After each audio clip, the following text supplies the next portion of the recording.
చంద్రబాబు పవన్ కళ్యాణ్ ప్రమాణ స్వీకార మహోత్సవంలో వీరిద్దరి ప్రమాణ స్వీకారం ఒకెత్తైతే చిరు కూర్చున్న దగ్గరికే మోదీ వచ్చి మాట్లాడటం ఇంకో ఎత్తు. ఇదే ప్రమాణ స్వీకార కార్యక్రమంలో హైలైట్గా నిలిచింది. దాంతోపాటే అసలు మోదీ చిరుతో ఏం మాట్లాడారనే క్యూరియాసిటీ కూడా అందరిలో నెలకొంది. అయితే ఆ క్యూరియాసిటీని కిల్ చేస్తూ తాజాగా మోదీ తనతో ఏం మాట్లాడారో చెప్పారు చిరు. చెప్పడమే కాదు, మోదీ తనతో మాట్లాడిన మాటలకు అక్షర రూపం ఇస్తూ ట్వీట్ చేశారు. ఆయన మాటలు కలకాలం గుర్తుండిపోయే మధుర జ్ఞాపకం అంటూ తన ట్వీట్లో ఎమోషనల్గా కోట్ చేశారు చిరు. మన megastar Chiranjeevi, megastar power star, అటు మెగాస్టార్ ఇటు పవర్ స్టార్. ఎలక్షన్లో విజయం సాధించిన తన తమ్ముడు పవన్ను మెగాస్టార్ చిరు స్వయంగా సత్కరించారు. ఇందుకు సంబంధించిన వీడియో నెట్టింట విపరీతంగా వైరల్ అయింది.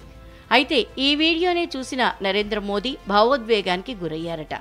అన్నదమ్ముల ఆప్యాయత, ప్రేమానురాగాల్ని చూసి ఎమోషనల్ అయ్యారట. అంతేకాదు, కుటుంబ సభ్యులు, ప్రత్యేకించి పవన్, చిరు మధ్య ఉన్న ప్రేమానుబంధాలు భారతీయ సంస్కృతి సంప్రదాయాల్ని, కుటుంబ విలువల్ని ప్రతిబింబించేలా ఉన్నాయని అనుకున్నారట.